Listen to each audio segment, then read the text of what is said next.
Time travel करते ही रानियों ने उसे घेर लिया, कीचड़ फेंका, अंगरक्षक से संबंध का आरोप लगाया और सबूत में अंडरगारमेंट दिखा दी। इतनी छोटी अंडरगारमेंट को भी सबूत के तौर पर लाने में इन्हें शर्म नहीं आई। मैं इतनी दुबली पतली नहीं हूँ, इस साइज को देखकर तो लगता है ये रॉ फेक ही है। लेकिन सम्राट को उस पर भरोसा नहीं था। उसने मौके पर ही उसे दोषी ठहराने का फैसला किया। मैंने कौन सा गुनाह किया? वही मुझे पीट रहा है। हुआंग याओ, मैंने कह दिया मेरी छाती छोटी नहीं है, क्या तुम्हें चाकू से काटकर पहनाऊं? अब तो इस बात से तानाशाह सम्राट गुस्से से फट पड़ा। उसने उसका गला पकड़ लिया और लग रहा था कि अभी जान ही ले लेगा। तभी अचानक सम्राट के कान में सिस्टम की आवाज गूंज उठी।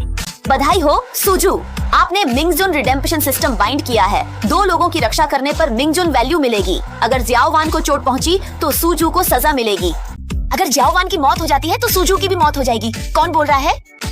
सम्राट को लगा कि ये औरत ही जादू टोना कर रही है। उसने फिर वार करने की कोशिश की, लेकिन पता चला कि न तो उसे नुकसान पहुंचा सकती हूँ, बल्कि उसकी रक्षा भी करनी पड़ेगी, वरना मुझे भी सजा मिलेगी। चाहे मन ही मन उसे कितनी भी नफरत हो, सजा से बचने के लिए उसकी सलामती सुनिश्चित करनी होगी। तुम्हें तकलीफ हुई है? तुमने क्या कहा? हैरानी की बात है कि सिर्फ उसका पक्ष लेने के लिए सम्राट ने तुरंत रानी ऑर्गी फेई को पदच्युत कर दिया। फिर उस औरत को गोद में उठाकर वहाँ से चला गया। क्यों?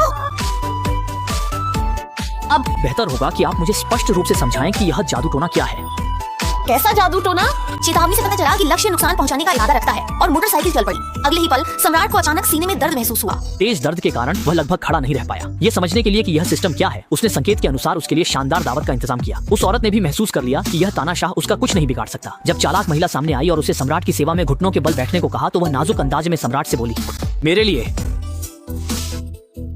सम्राट के मन में लाखों बार अनिच्छा थी, लेकिन सिस्टम की सजा से बचने के लिए उसे दांत भींचकर एक टुकड़ा मांस उठाकर आगे बढ़ाना पड़ा। प्रिय रानी, मुंह खोलो, नीचे देखो, औरत ने फिर कहा। खाना चाहती हूँ। सम्राट गुस्से से तिलमिला उठा। फिर भी उसे झेलते हुए उसके लिए झींगे का छिलका उतारना पड़ा। एक तरफ खड़ी चालाक महिला तो यह सब देखकर हैरान रह गई। सम्राट, आप कैसे इस तरह का काम खुद कर सकते हैं? यह काम मैं आपके लिए कर सकती हूँ।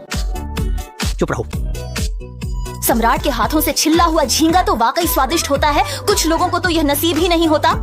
इसी समय सिस्टम ने देखा कि महिला का मूड बहुत अच्छा है, तो तुरंत सम्राट को इनाम दे दिया। पिता की दरबार में ताकत का 10% अब होस्ट के पास है। इस महिला को देखकर सम्राट के दिल में अचानक कुछ अलग एहसास हुआ। किसी ने नहीं सोचा था कि सम्राट की उस पर इतनी मेहरबानी की खबर हरम में फैल जाएगी। यहाँ तक कि महारानी माँ भी चौंक गई और उसे महल बुलाकर शिष्टाचार सिखाने लगी। जैसे ही कोड़े की मार उस महिला पर पड़ी, सम्राट जमीन पर गिर पड़े और खून उगलने लगे। वह समझ गई कि महिला पर अत्याचार हो रहा है। बिना कुछ कहे वह उसे बचाने दौड़ी। रुक जाओ,